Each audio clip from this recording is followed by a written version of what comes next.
Presidente, muito obrigada por ter aceito esta entrevista. E lhe começar por perguntar aqui sobre um dos temas que se tem falado aqui no município, nomeadamente a aposta no turismo. No último ano estiveram cá muitas televisões. Penso que não seria muito hábito, mas para lá do mês de Enguia, o que podemos esperar mais de Salvaterra enquanto ponto de passagem de turistas?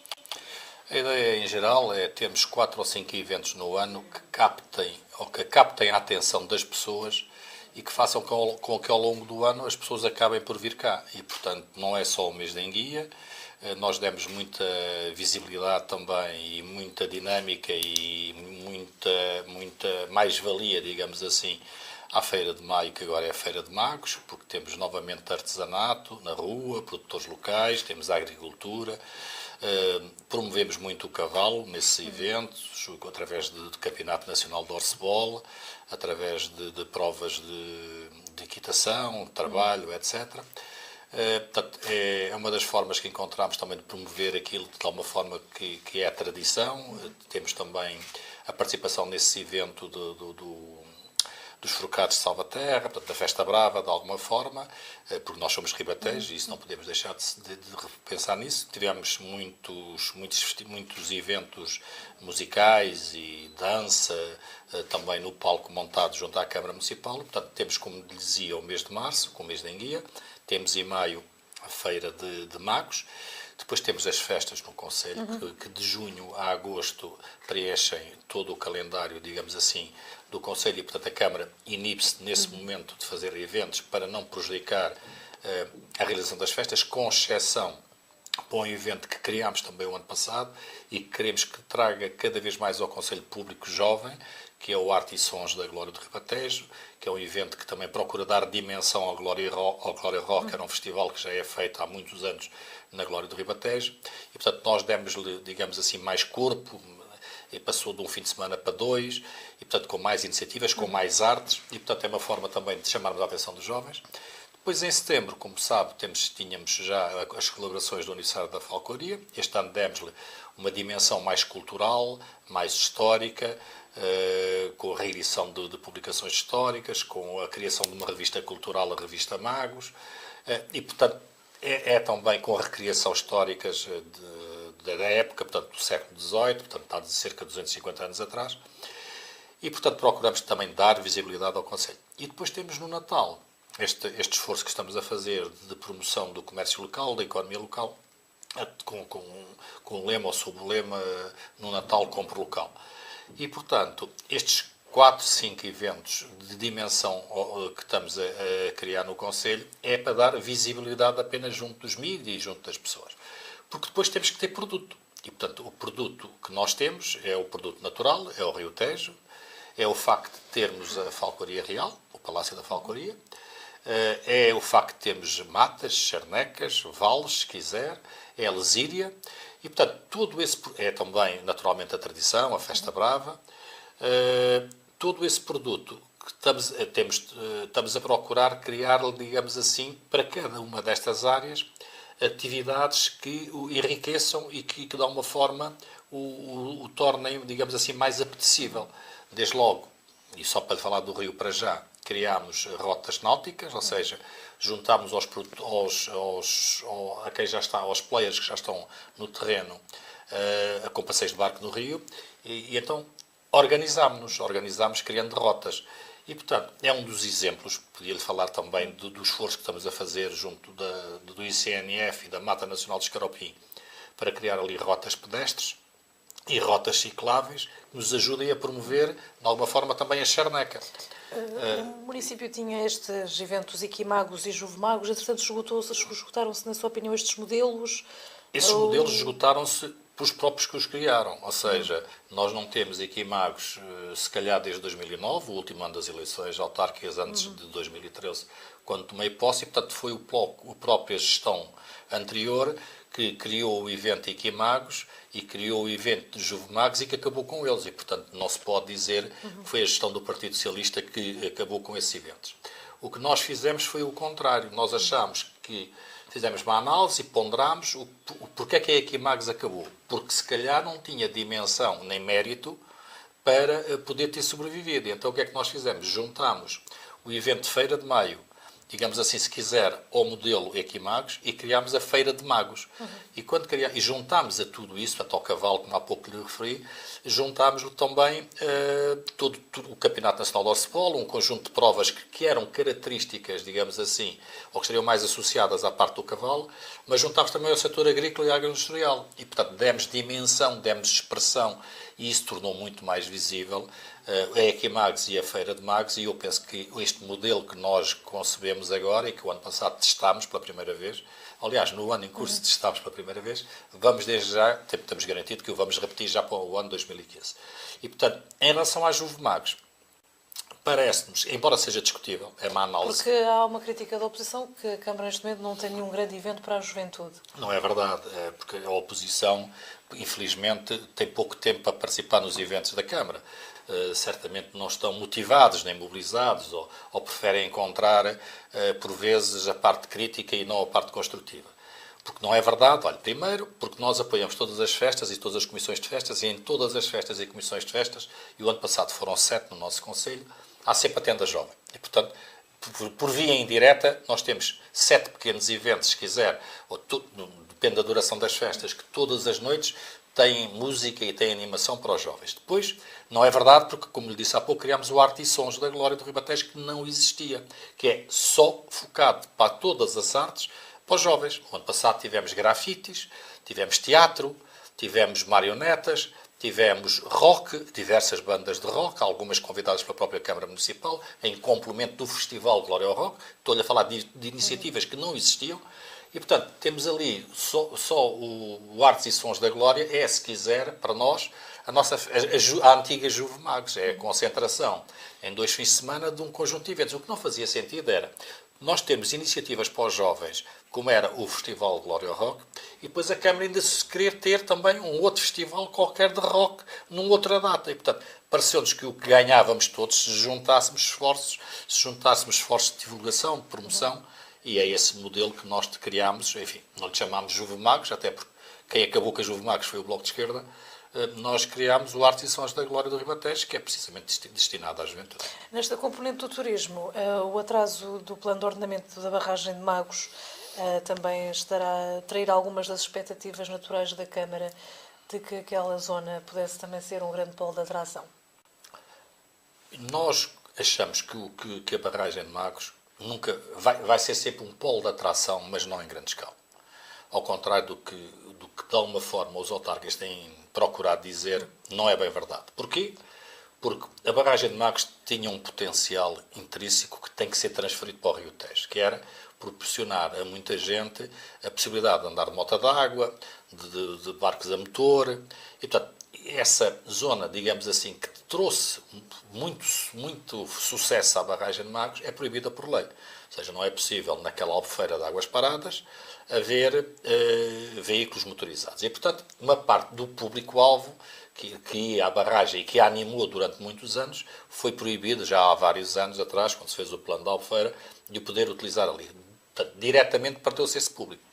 Depois, é preciso perceber que a barragem de Magos é, por um lado, propriedade dos regantes, não é? Da Associação de Regantes, e os terrenos em volta da Associação de Regantes, ou seja, todos aqueles que fiquem acima do leito mais elevado da água, da cota mais elevada da água, é terrenos privados. E, portanto, objetivamente, qualquer modelo de desenvolvimento não é fácil que o município, a menos que expropriasse os terrenos envolventes à barragem, pudesse encontrar um modelo de desenvolvimento para a barragem que o tornasse mais apelativo do ponto de vista de grandes públicos. Mas eu penso que o essencial que nós, de alguma forma, preconizamos está correto. Ou seja, tentar levar para o Rio desportos náuticos e desportos motorizados, para o Rio Tejo. Por isso, criámos, neste último ano de mandato, ou neste primeiro ano de mandato, criámos miradores naturais sobre as margens do rio, não destruindo as margens do rio, mantendo-as, mas criámos pontos de miradores onde as pessoas podem ir à pesca, onde podem ir, em alguns casos, com as suas viaturas, deixar sair os seus barcos ou as suas motas de água, portanto, acedendo mais facilmente ao Tejo. Depois, fruindo da pesca no rio. E depois, também, do lazer associado ao rio. Na barragem de Magos, o que nós temos pensado, começámos por lançar a asta pública para a dinamização do espaço, que tem que assentar de alguma forma numa parceria com quem explora o próprio espaço de restauração que existe na barragem.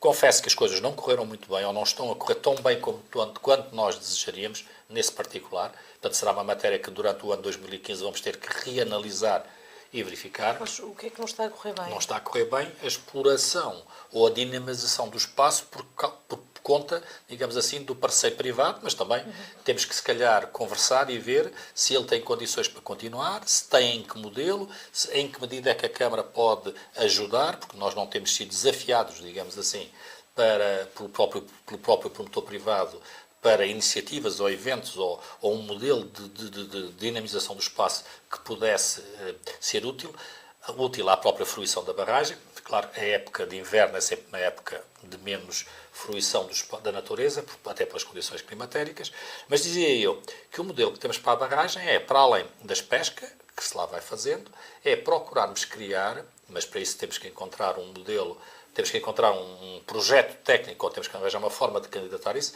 é tentar criar à volta da barragem, digamos assim, um circuito, uma pista que seja pedonal, que seja ciclável, porque não é possível à barragem, face às restrições de construção que há no próprio plano da barragem. Por outro lado, há as restrições que há não só na construção, mas também na utilização do próprio espelho de água. A barragem vai ser sempre um local contemplativo, um local de estar, um local de lazer. Falta-nos somar, de facto, como dizia, a possibilidade das pessoas percorrerem a barragem à volta a pé, de bicicleta, fruindo da natureza. Que era o que estava no plano de ordenamento também, não é? Sim, era também. Mas, repare, tinha datas. Pois tinha, mas o plano de ordem, mas vai ter que perguntar ao Governo porque é que não conseguiu os meios financeiros para... Aliás, que não é preciso perguntar, todos conhecemos, porque é que não se conseguiram os meios financeiros, que inclusive previam a limpeza da barragem, da própria água, digamos assim, mas a realidade é o que é e não vale a pena chorarmos sobre o leite derramado. Não tem sido possível ao Governo encontrar os fundos comunitários, se calhar, que permitam utilizar aquele espaço ou valorizar aquele espaço. Gostaríamos muito, por exemplo, que fosse duplicada a largura da circulação automóvel que por ali há, da via de circulação automóvel, mas são obras muito onerosas e não é possível a quem explora aquele espaço fazê-los. Há a Associação de Regantes, nomeadamente a questão da rodoviária. Não tem sido possível ao Governo injetar neste plano de Albufeira as verbas que inicialmente pensou quando assinou as normas que definem a utilização daquele espaço e, portanto, temos ficado por aquilo que é possível, e o que é possível é tentarmos dinamizar aquilo através da parte da restauração, da limpeza que fizemos para que aquilo tenha dignidade. Foi um esforço que temos que agradecer também à população e às juntas de freguesia que se juntaram a nós naquelas operações, não foi mais do que uma, de limpeza da Albufeira da barragem de Magos. Vamos esperar que para o ano também façamos de novo essas iniciativas, porque é uma forma também de chamarmos a atenção das pessoas para a barragem e para a importância de a mantermos limpa. Mas a barragem da Albufeira de Magos, se quisermos, vai ser, de alguma forma, um espaço de contemplação, um espaço de fruição. Gostaria que pudesse também ser um espaço, se calhar, ou de canoas, ou de gaivotas, mas isso também depende muito da dinâmica e da concessão que temos naquele espaço. Sr. Presidente, no que diz respeito ao desemprego e à implantação de mais empresas aqui no Concelho, foi um forte crítico da gestão anterior da Câmara quanto às elevadas taxas para fixação de empresas e de mais impostos. O que é que desde já mudou consigo, agora que está há um ano na Câmara de Salvaterra? Eu não quero ainda usar os números que provavelmente numa das próximas reuniões de Câmara referirei, mas a taxa de desemprego no meu Concelho diminuiu. E diminuiu neste último ano. E diminuiu, se calhar, para números que há muitos anos não se verificavam no Concelho. Eu não quero valorizar excessivamente isso, porque, por um lado, é a dinâmica da Câmara. A dinâmica da Câmara apenas é mais um contributo para a economia. Não é o contributo, é mais um. Porque, na verdade, são as empresas, os empresários, os investidores que têm que gerar mais empregos. Mas dizer, por exemplo, quando nós tomámos posse, se calhar havia 1.500, 1.600 desempregados e agora se calhar há 1.100, 1.200, o que é uma redução significativa, porque estávamos com taxas de desemprego na ordem dos 17%, 18%, se calhar, e agora estamos, se calhar, já dentro da média nacional. Mas surgiram mais empresas? Surgiram. Nós, repare, nem esse levantamento a gestão anterior tinha. Portanto, nós fizemos agora, portanto, não temos como comparar, ou seja, nós contratámos uma prestação de serviços que nos permitiu, para já, no âmbito do Gabinete de Apoio ao Empreendedor que criámos, da estrutura orgânica que criámos, dos meios humanos que disponibilizámos para aquele gabinete, do portal do investidor que gerámos, do acompanhamento que estamos a fazer a todas as empresas que chegam ao Conselho. Basta que telefonem, são acompanhadas imediatamente por um técnico municipal na visita, seja a terrenos do município, seja a privados, seja o que for, seja até ao financiamento, às fontes de financiamento. Temos o protocolo com o NERSAN, que nos permite também agilizar algumas fontes de financiamento. E, portanto, nada disto existia no Conselho. Nem sequer o levantamento das empresas. Portanto, fomos nós que fizemos o levantamento das empresas. Sabemos agora quantas são. Não chegam a 5 centenas, mas pronto, são o que são. Sabemos quantas exportam. Sabemos que volume de dinheiro é exportado. Sabemos quais são as atividades económicas. Sabemos o nome das empresas. Sabemos onde elas estão. Portanto, é-lhe difícil responder à pergunta: haverá mais empresas agora? Não sei, porque não sabemos quantas empresas existiam, ou que existiam há 1 ano, ou há 2, ou há 3. Sabemos quantas existem no final de 2013. E, portanto, vamos a partir de agora poder verificar se existem mais empresas ou o que é que existe. Por outro lado, também sabemos que a agricultura, no nosso Conselho, tem tido um upgrade, digamos assim, tem tido mais negócios, tem tido mais... A agricultura melhorou, a atividade agrícola melhorou, tem maior volume de negócios, há mais gente a dedicar-se à agricultura. Mesmo em pequenos empresários e pequenos empreendedores. Do que havia antes, porque a agricultura já teve um período, infelizmente, em Portugal, em que era para acabar, erros provavelmente de concepção e de gestão a que a União Europeia nos obrigou, mas se calhar agora está-se a perceber que é, se calhar, um dos setores de atividade com mais dinâmica no nosso Conselho, pelo menos. E o nosso Conselho é essencialmente agrícola. Portanto, isso é uma boa notícia. A nossa Feira de Magos, claro, que não resolveu o problema do emprego, mas deu visibilidade também ao setor agrícola e aos serviços que estão associados ao setor agrícola. E o facto de andarmos também, com o nosso gabinete, eu próprio, a visitar unidades agrícolas, por um lado, ou a tentar criar parcerias, por exemplo, imagino que a Cota Arroz, para criarmos ali um núcleo museológico do arroz.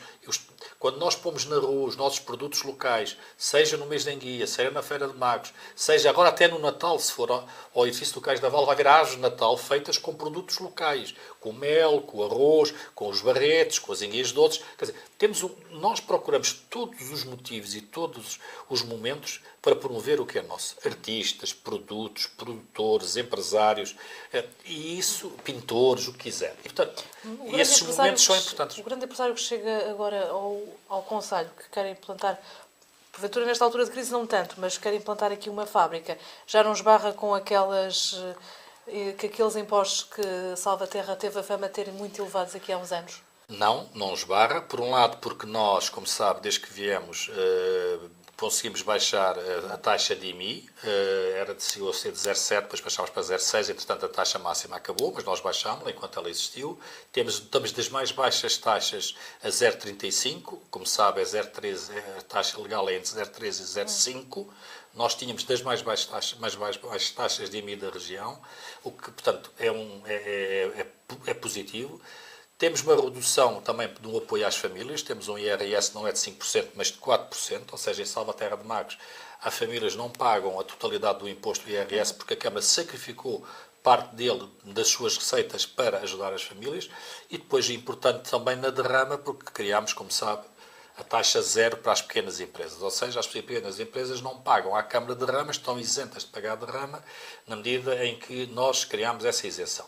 Por outro lado, temos o acompanhamento direto desses empresários. Não, apesar da crise, nos últimos 5 anos conseguimos pôr-nos à fala com pelo menos 3 empresas, eu diria de maior dimensão, portanto, não necessariamente pequenos empreendedores ou pequenos investidores que nos têm contactado, muitas vezes até para obter informações.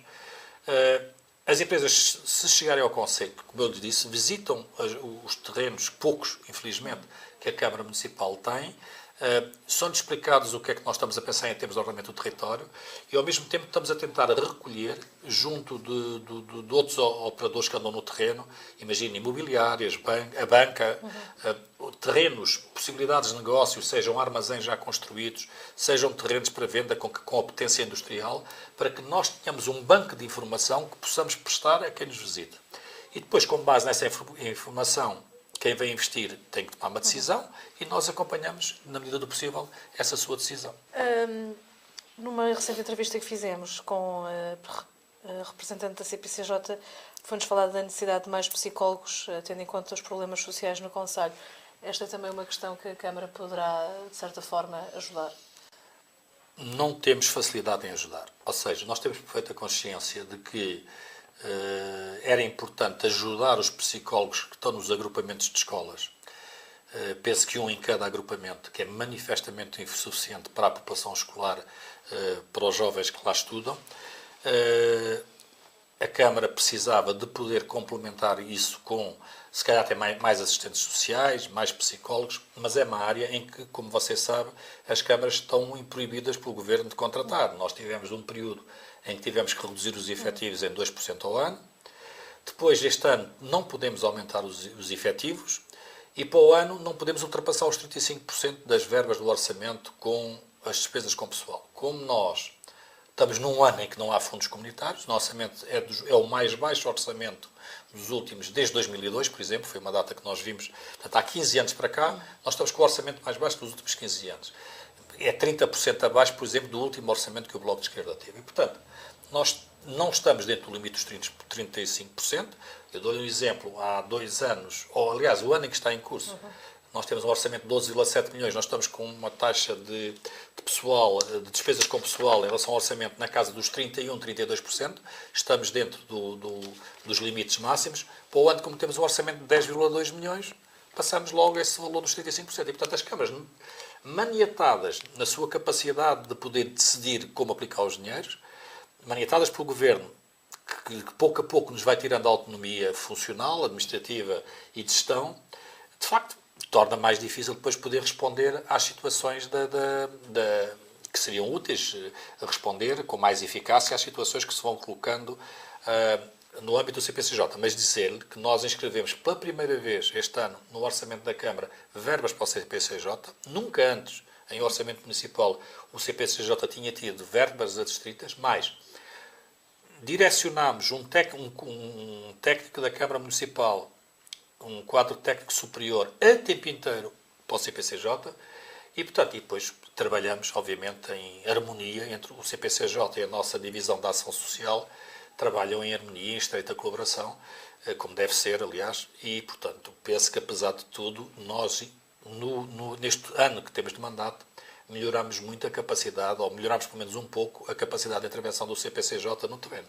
Surpreendeu os dados do recente estudo que fizeram, o estudo social do concelho, com a questão de algumas questões sociais tão prementes como foram as apresentadas? Nós tivemos também esse mérito, não é? De reorganizar as primeiras jornadas da saúde e do social e, portanto, tivemos o mérito de reunir um conjunto de pessoas que conhecem a realidade no terreno e em seminários, workshops, termos conseguido tornar, digamos assim, evidente aquilo que, de alguma forma, por vezes, alguns não teimam em não ver a quem conhece, outros que não veem mesmo, não sabem não sabem que existe.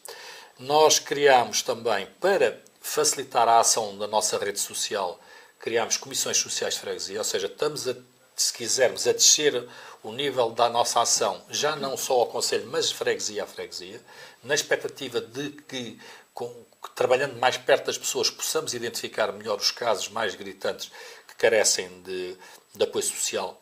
Em relação à pergunta em concreto, eu não estranho, apesar do esforço que estamos a fazer para melhorar as situações, também ao nível da habitação social, etc., etc., e mantendo todos os apoios sociais e incrementando outros, eu não estranho muito os números, porque, repare, nós tivemos durante demasiados anos a maior taxa de desemprego da região. E, portanto, toda a gente percebe que quando as pessoas não ganham o seu pão a trabalhar, ou não podem ganhar o seu pão a trabalhar, virão depois um conjunto de outras situações colaterais que fazem com que a qualidade de vida das famílias que aqui residam sejam mais baixas, sejam piores, sejam mais degradadas, sejam mais suscetíveis até muitas vezes de atos de delinquência. Infelizmente o nosso Conselho tem sido poupado em grande medida a situações mais graves do que tem acontecido noutras, pelo menos nas áreas metropolitanas mais próximas das grandes cidades, mas dizer-lhe que tudo isso vem, digamos, deriva de uma situação económica desfavorável neste momento, mas também desfavorável ao longo de anos, porque durante muitos anos fomos demasiado tempo sempre os últimos classificados, ou dos últimos classificados, no que diz respeito à temática do desemprego. E, portanto, obviamente que isso tem consequências, apesar dos apoios sociais que nós damos ao nível dos transportes escolares, ao nível das refeições escolares, nós temos metade. Não lhe queria mentir nos números, mas cerca de metade das crianças que estão no primeiro ciclo têm apoio social da Câmara Municipal. Ou estão no escalão A ou estão no escalão B. Metade. Portanto, por aí se percebe que as famílias dessas crianças têm dificuldades, porque de outra forma elas não teriam dificuldades ao nível do rendimento familiar, senão elas não teriam direito a estar na ação social escolar. E, portanto, os números são mais ou menos conhecidos, embora por vezes nós não os enfatizemos tanto, mas nós estamos a fazer o que podemos para tentar ajudar. Por outro lado, temos também a questão do posto da GNR, que é muito problemática há muitos anos. Não vê algum fim para isto? Eu vejo, eu vejo um fim. Eu gostaria de ver um fim porque, como penso que saberá, nós continuamos a ter agora 3 edifícios e um terreno afectos à GNR, ou seja, temos o atual posto da GNR, que é da Câmara, onde eles mantêm, digamos assim, a parte, se quiser, do escritório. Depois temos o Palácio da Falcoaria, onde eles têm a parte do dormitório. E depois temos a Escola da Avenida, onde nós continuamos à espera que o Governo resolva assumir as suas responsabilidades, assumindo as obras de requalificação da escola para quartel. Mas com o medo de que não fosse isso que o Governo quisesse, nós ainda oferecemos a possibilidade também ao Governo e ao Ministério da Administração Interna em particular de, se não fosse essa a solução que eles pretendessem ou que achassem mais útil, nós podíamos ceder um terreno junto ao quartel dos Bombeiros Voluntários de Salvaterra de Magos. E, portanto, este é o ponto da situação. Agora, repare... Acha que o Governo está à espera que seja a Câmara a fazer essas obras e por isso não avança? Mas, repare, se a Câmara fizer as obras do quartel da GNR, está a fazer uma função que é a função de segurança que compete ao Estado. Enfim, o que fazemos é seguir um tribunal e depois formamos juízes. Por exemplo, ali a requalificação da escola seria uma obra que ainda com alguns encargos para a Câmara. Uma obra de requalificação daquela escola está estimada entre 300 e 400 mil euros. E o Governo não está disponível. E eu não vou fazer o quartel da GNR em Salvaterra de Magos, prejudicando, porque não é competência do município, e se eu investir 300 ou 400 mil euros do município naquela obra, eu deixo de fazer 300 ou 400 mil euros de obra, prejudicando as populações. E, portanto, neste momento, a solução da GNR está longe de ser ideal, mas ainda existe e funciona. Gastar esse dinheiro impede que nós possamos, por exemplo, melhorar a rede viária do Conselho. 300 ou 400 mil euros são 4 ou 5 ou 6 ou 7 quilómetros de estradas, não é? Portanto, estradas que estão, como sabe, estamos em esforço permanente de conservação da rede viária municipal. Mas podia-lhe falar de outras obras, podia-lhe falar, por exemplo, da importância que essa verba tem. Se nós conseguirmos, por exemplo, como gostaríamos muito e ainda não tenho muitas dúvidas que o venhamos a conseguir, porque o novo quadro comunitário de apoio, por exemplo, não vai apoiar a educação. Alegadamente é para fechos de pequenas situações. Mas nós estamos à luta e ainda não desistimos de tentar construir o Centro Escolar de Esforço de Salvaterra e Várzea Fresca. Os 400 mil euros que eu gastaria no construir um quartel da GNR, para a gente, competência que é do Estado, é talvez a parte que a Câmara teria que pagar na construção do Centro Escolar. E essa é que é uma obrigação da Câmara. Agora, se a população ou se os mídia entenderem que as câmaras têm que fazer o que o Governo não faz, então acabem com o Governo. O Governo tem sido demasiado evasivo nessa questão quando conversa com os Não é evasivo. Eu acho que o Governo não é evasivo. Quem são evasivos são os Secretários de Estado e os Ministros, porque eles caem de maduros. O Secretário de Estado com quem no mandato passado se conversou sobre a situação da adaptação do quartel da GNR, caiu. Já não existe no Governo. O Ministro que estava também já não existe no Governo. o diretor-geral das equipamentos e infraestruturas, de infraestruturas e equipamentos do Ministério da Administração Interna, o diretor-geral que foi a ponte que sobrou entre o secretário de Estado que caiu e o ministro que caiu, não sei se foi preso, se foi detido, não faz parte do governo. A própria Direção-Geral de Equipamentos e Infraestruturas do Ministério da Administração Interna, que era a Direção-Geral a quem competiria fazer este tipo de obras, foi extinta pelo governo. Portanto, perante isto, a gente tem dificuldade até em arranjar um interlocutor. O que lhe posso dizer é que nós temos pedido, desde que tomou posse, a senhora Ministra da Administração Interna, temos pedido uma reunião à senhora Ministra e estamos a continuar à espera, vamos esperando que ela a marque. Está a demorar. Pelos vistos. Falou há pouco nos arranjos de estradas. Há ali o bairro, aquelas ruas junto ao depósito de água e Marinhais, que, portanto, está ali vários bairros reformados que estão à espera de obras também. Naquela zona ali estão previstas obras... Bondade sua, porque de facto há muito mais gente à espera de obras e de intervenções. Mas eu agradeço a bondade de só referir o caso de Marinhais. Haverá outras, com certeza. Haverá muitas. Mas deixe-me que lhe diga que o que nós estamos a fazer, como nós chegámos à Câmara, nós tínhamos a rede viária municipal existente, ou seja, a rede viária que já estava pavimentada, num deplorável estado de conservação. De alguma forma assumido pela própria gestão do bloco anterior, que preferiu sempre fazer uma estrada nova em vez de conservar as que existiam. Isso levou a um estado de degradação da rede viária existente, que tem que continuar a ser combatido por este Executivo, que percebe bem que, do ponto de vista eleitoral, é muito mais agradável fazer uma estrada nova do que conservar as estradas que existem. Mas, como nós estamos nisto na política, porque somos autarcas, para gerir a coisa pública e não necessariamente para ganhar eleições, ganharemos ou não em função do mérito que as populações determinarem cada vez que há eleições, e, portanto, estamos preocupados, por um lado, em conservar a rede viária municipal.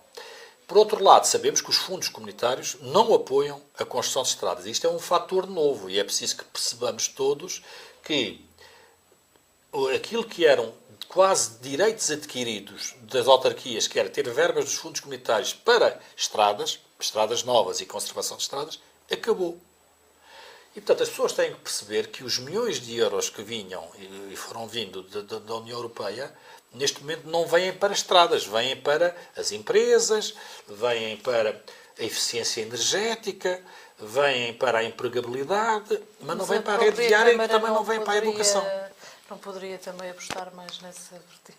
A Câmara, com um orçamento que é 30% abaixo, a Câmara pode tudo, não é? Pelo menos em tese. Agora, o problema é que depois ter os meios financeiros para poder, porque depois também temos, nós, como sabe, também não podemos contratar pessoas para fazer as obras. Não podemos contratar empréstimos para fazer as obras. Portanto, temos um conjunto de outras despesas obrigatórias, e eu expliquei isso na altura em que apresentei o orçamento, que são, por exemplo, num orçamento de 10 milhões, temos 4 milhões para pagar as despesas com o pessoal. Depois temos quase 1 milhão para pagar EDP. Depois temos quase outro milhão, meio milhão, aliás, para pagar a entrega dos lixos, a deposição dos lixos sem aterro. Portanto, se começar a somar, começa a perceber onde é que vão os 10 milhões de euros que a Câmara tem, que é para as despesas ditas obrigatórias. Agora, se somar os transportes escolares, a ação social escolar e as refeições escolares, é mais 1 milhão.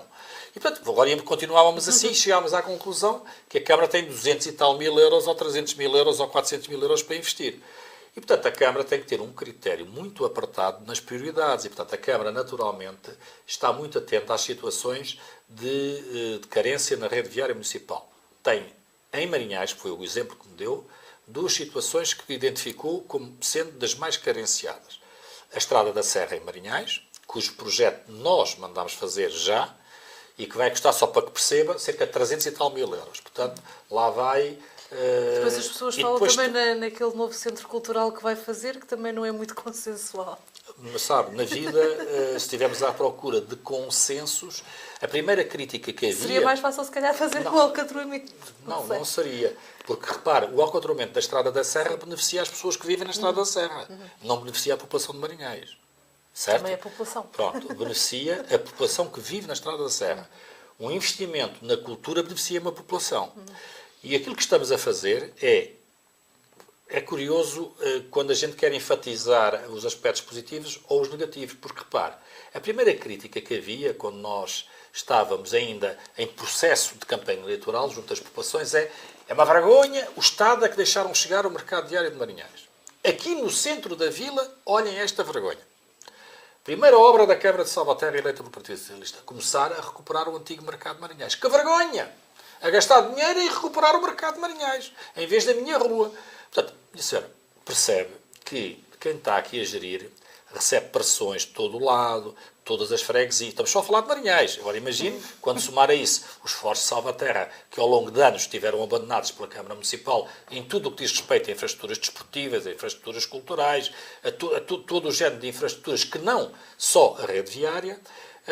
E se juntarmos aqui as ambições da Glória do Ribatejo inteiro, por exemplo, só a título de exemplo, algumas ruas mais alcatroadas, mas essencialmente a recuperação do espaço de Jackson, se juntarmos aqui a ambição que mostrará em ver o núcleo museológico dos Concheiros, ou a rede viária mais arranjada, ou o seu parque infantil mais recuperado, ou uma dinamização do Parque de Merendas. Portanto, repare, nós temos que manter o bom senso, e o bom senso diz-nos: Marinhais é a maior povoação do concelho.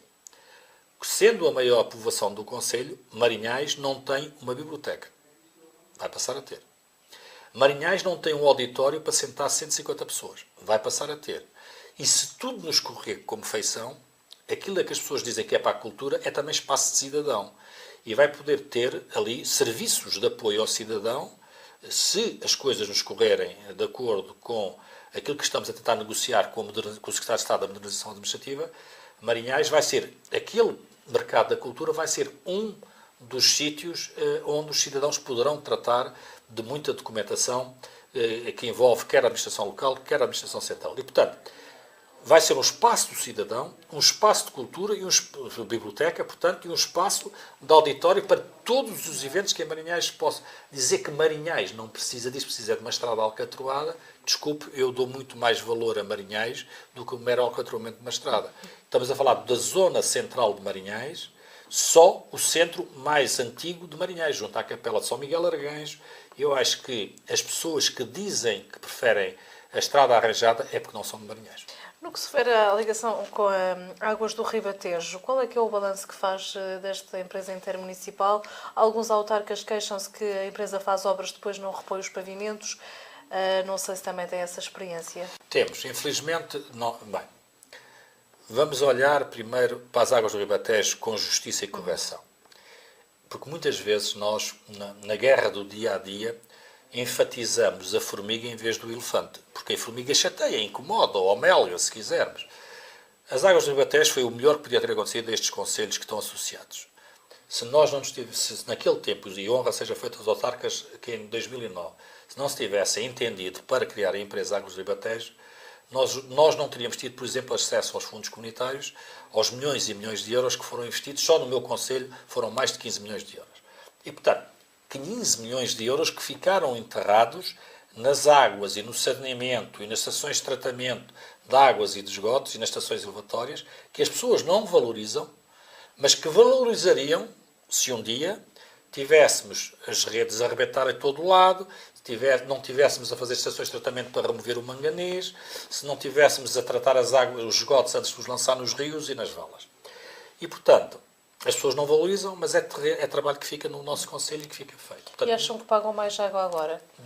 Depois pagavam, porque pagavam, mesmo assim são os que pagam menos na região. Portanto, as pessoas pagam mais água agora porque as pessoas não estavam a pagar a água. As pessoas estavam a pagar um preço político. Hoje já estão praticamente a pagar a água, ainda não estão a pagar o saneamento. As pessoas nós cada vez mais temos que pagar aquilo que consumimos, seja na água, seja no saneamento, seja nos lixos, seja o que comemos, na certeza, porém, de que esta empresa, sendo municipal ou intermunicipal, é uma empresa que não visa o lucro.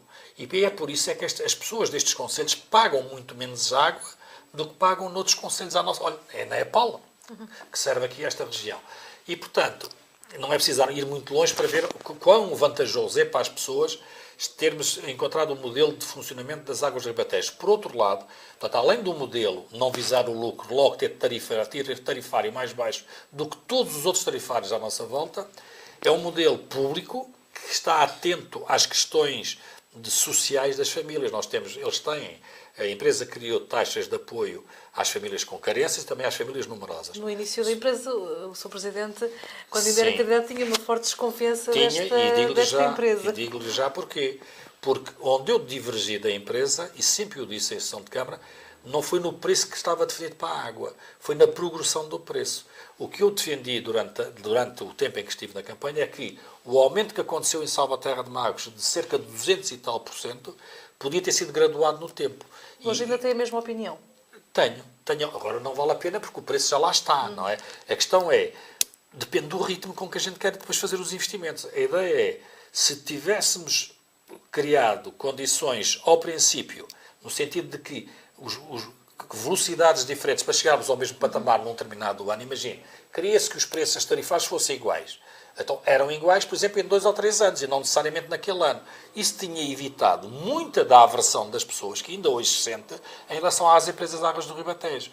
E aquilo que é uma coisa boa foi, na minha leitura, claro que eu não estava no terreno na altura, estava de fora, na minha leitura, por um erro de estratégia, com um objetivo correto, que é que todas as pessoas desta região pagam o mesmo tarifário de água, tirando as situações de famílias carenciadas ou de famílias numerosas, mas dizia eu, para chegarmos a este objetivo é justo e é correto que numa empresa pública municipal, porque temos a certeza que ao atingirmos este objetivo não temos, como disse há pouco, margens de lucro para empresários ou para técnicos ou para gestores, temos apenas aquilo que é estritamente o custo-preço da água, nós podíamos ter atingido em mais tempo. E se tivéssemos atingido em mais tempo, se calhar as pessoas reconheciam hoje e eram mais tolerantes com a empresa de águas do Ribatejo do que são hoje. Agora, há um problema, as águas do Ribatejo precisam claramente de melhorar. E também é verdade que quando as obras, ou os grandes volumes de obras acabar, também diminui a pressão que há sobre as águas do Ribatejo, mas as águas do Ribatejo têm que necessariamente melhorar um pouco, quer a questão do marketing, tendo se calhar mais humildade, e por outro lado... A empresa é arrogante? Eu não digo que a empresa é arrogante.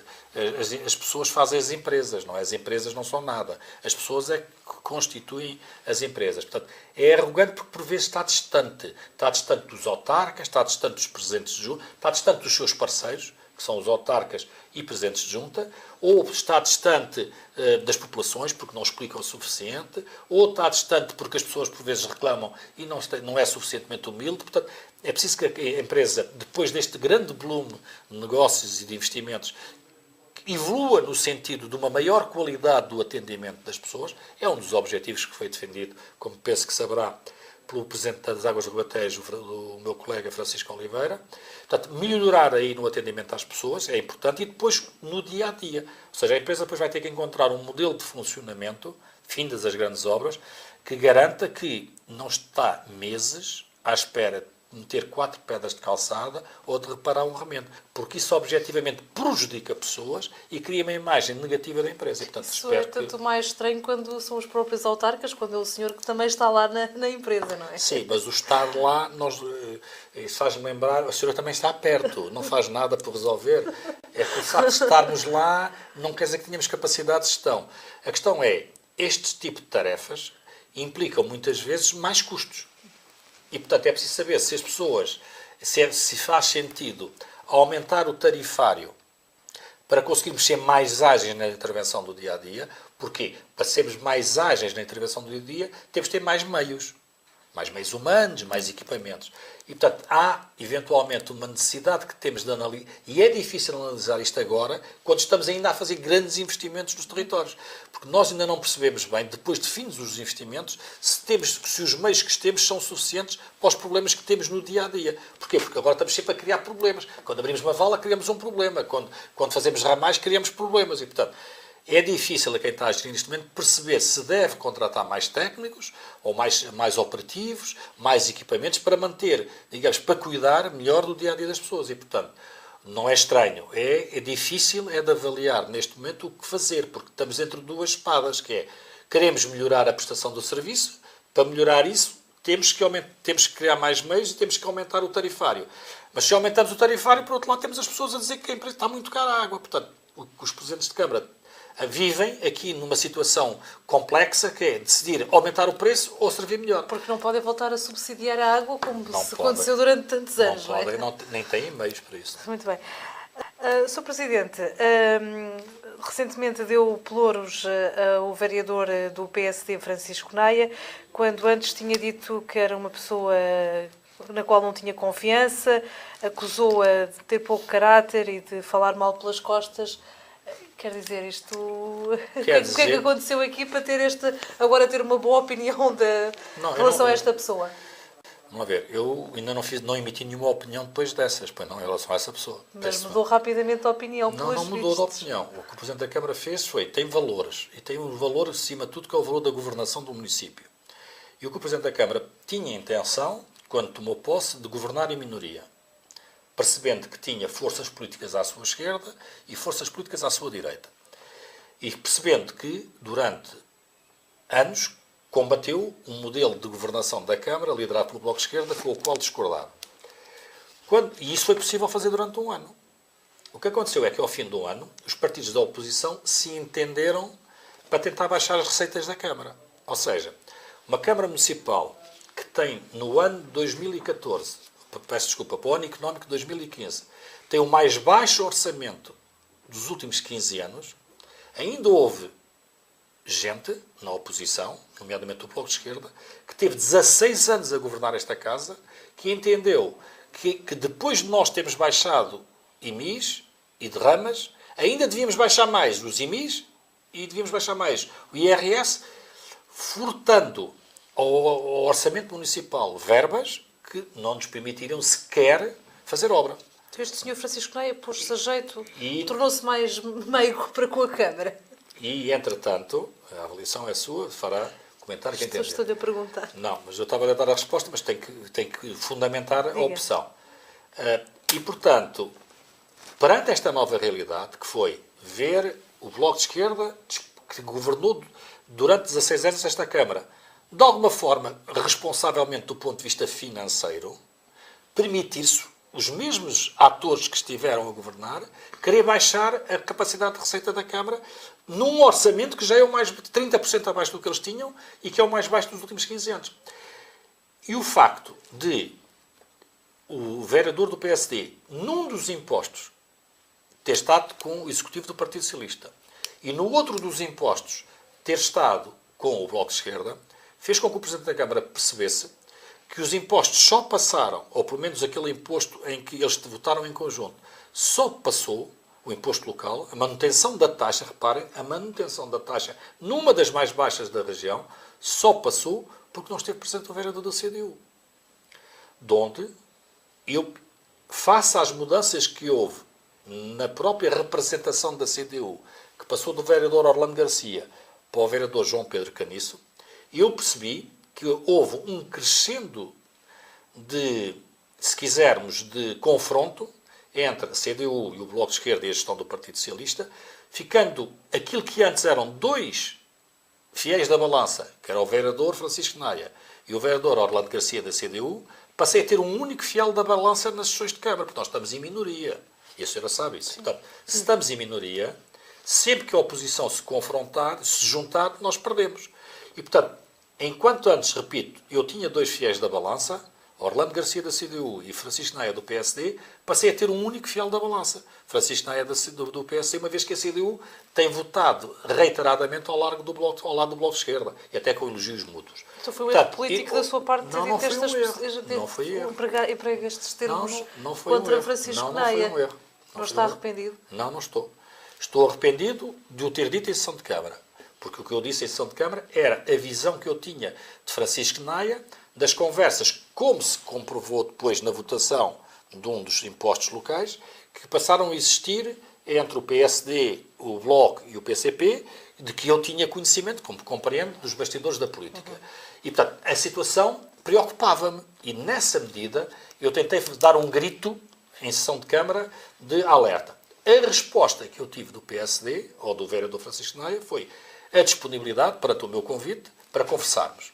E a partir desse momento nós conversámos e entendemos que, face a um dos temas queridos do vereador, que era o tema do desenvolvimento económico e do empreendedorismo, Com o qual disse que ele não tinha pelo condições. facto de ele ser economista.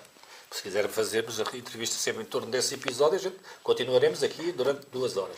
Agora, a dizer-lhe que, perante a preocupação que o vereador tinha na área do desenvolvimento económico e do empreendedorismo, perante o trabalho que nós vimos a desenvolver nessa área, percebendo nós que temos um técnico na área do marketing entregue àquela unidade que nós criámos, àquela função, que era vantajoso ter um economista, o vereador mostrou abertura de espírito para, apesar daquilo que eu disse na reunião de Câmara, estar disponível para trabalharmos em conjunto e para nos conhecermos melhor e para vermos o que é que podemos fazer de futuro. E vamos fazer esse namoro, como eu disse na sessão de Câmara, durante 2 meses, até ao fim do ano, e no início do ano que vem avaliaremos se nos conseguimos entender e relacionar pessoalmente. Se nos conseguirmos entender e relacionar pessoalmente, é do interesse da Câmara que este vereador desenvolva tarefas nestas áreas, porque vai ajudar, de facto... Para já tem mostrado interesse, tem dado ideias? As coisas para já têm corrido bem. Sr. Presidente, aqui ainda neste problema das 40 horas semanais, penso que há aqui um bocadinho o clima de ver até onde é que o Sr. Presidente consegue ir neste braço de ferro que se instalou. Não, pois, é verdade. Aí tenho que lhe dizer que sim. É verdade o que está a dizer. Ou seja, é curioso que uma lei mal feita por um governo, cuja responsabilidade é da coligação PSD-CDS, se transforma num ataque, se quiserem, ou numa crítica à gestão do Partido Socialista da Câmara de Salvaterra, que se limita a cumprir a lei. Eu percebo que os sindicatos estejam descontentes, porque naturalmente lutam pelas 35 horas. Foi por causa disso que nós celebramos com eles acordos coletivos de trabalho. Percebo que sabemos que há outros autarcas e muitos, a maior parte, que se mantêm nas 35 horas, não cumprindo a lei. Repito, nós temos parceiros, aquilo que eu já disse em sessão de Câmara, temos parceiros dos serviços da Câmara, da Associação dos Municípios e da CCDR de Lisboa e Val do Tejo, que nos dizem que nós temos que estar nas 40 horas, mas aprovámos, como sabe, por unanimidade, uma moção do Bloco de Esquerda há uns dias atrás, e depois, se calhar, para não ficar atrás, a CDU, passado 15 dias, apresenta uma nova moção que também votámos favoravelmente. Pegámos nessa moção que aprovámos maioritariamente, peço desculpa, por unanimidade, mandámos essa moção de novo para a Associação dos Municípios, para a CCDR e para a de Gala, pedindo informação se o Presidente da Câmara pode cumprir aquele despacho que votou. E a resposta que já temos, para já, da Associação dos Municípios, que vamos distribuir na próxima reunião de Câmara, e vamos distribuir junto os trabalhadores, é que, apesar dessa posição unânime, o Presidente da Câmara não pode aplicar e vai manter essa posição até ao fim. Vou manter essa posição até que mas era mais fácil lei, para si, se calhar, abdicar dessa posição. Era, mas sabe que eu sou um legalista e vou ter tantas razões para ser constituído arguído no futuro, que se calhar esta não é uma boa razão, porque eu nem sequer posso invocar o argumento do desconhecimento. Porque se eu tivesse aplicado e não tivesse pedido os parceiros jurídicos, eu podia ainda alegar que desconhecia. Mas agora, com 3 parceiros jurídicos a dizerem a mesma coisa, todos a dizerem a mesma coisa, e de diferentes entidades, repito, da Associação Nacional dos Municípios Portugueses, que escreve que nós não podemos e os autarcas acham que podem. No que diz respeito aos conselhos de Muros, o que é que também podemos então esperar no que diz respeito à investigação ou a uma possível musealização? A Universidade do Algarve tem um protocolo connosco, tivemos um protocolo com a Universidade do Algarve no sentido de eles continuarem a poder prosseguir os estudos de investigação dos conselhos de Muros. Ajudámos neste última vinda cá, no verão, financeiramente. Ajudámos a estadia cá dos exploradores ou dos investigadores, até de alguns de outros países, que não necessariamente Portugal, para poderem reunir mais informação.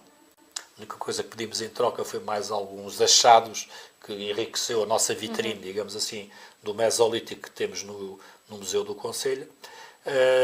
E estamos disponíveis para tudo o que a Universidade do Algarve queira partilhar connosco. Agora, é evidente que os estudos são tão caros que só se a Universidade conseguir financiamentos próprios ou através de bolsas é que nós podemos continuar a prosseguir esses estudos.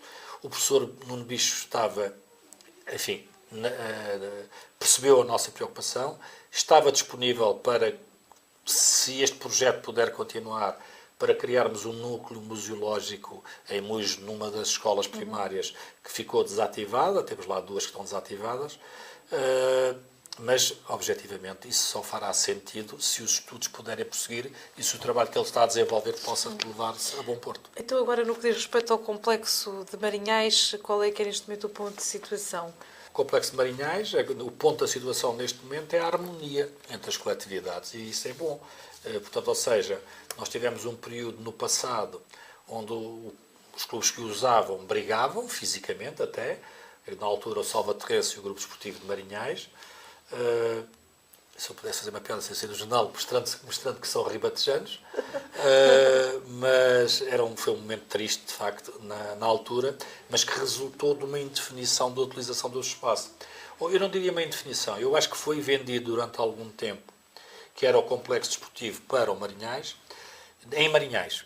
E fora de Marinhais era vendido como o complexo desportivo municipal, o que fez com que as entidades, associações, coletividades, até os próprios moradores e residentes nas diferentes povoações não tivessem percebido bem qual era a estratégia da Câmara para aquele espaço. Para nós, essa questão está muito clara. É difícil um momento de transição, porque passamos de uma situação complexa para uma situação em que vamos tentar descomplexizar. Como? Por um lado, conseguimos garantir no primeiro ano em que tínhamos mais conflito, que é quando agora o GDM começa a ter mais atividade, mais praticantes esportivos, nós conseguimos criar harmonia entre o GDM e o Salvaterrense, não há qualquer conflito em termos de utilização em comum daquele espaço, portanto está perfeitamente estabilizada a utilização neste ano desportivo, mas nós sabemos que se o GDM e a direção do GDM, a nova direção do GDM, continuar a desenvolver a modalidade de futebol em Marinhais, que é, como disse há pouco, a maior vila do concelho, nós vamos ter brevemente problemas. Porquê? Porque há mais meninos para treinar, há mais equipas para utilizar o espaço e, nessa medida, vamos ter problemas com o Salvaterrense, que tem uma escola de formação de futebol antiga e com muito mérito e com equipas no Nacional.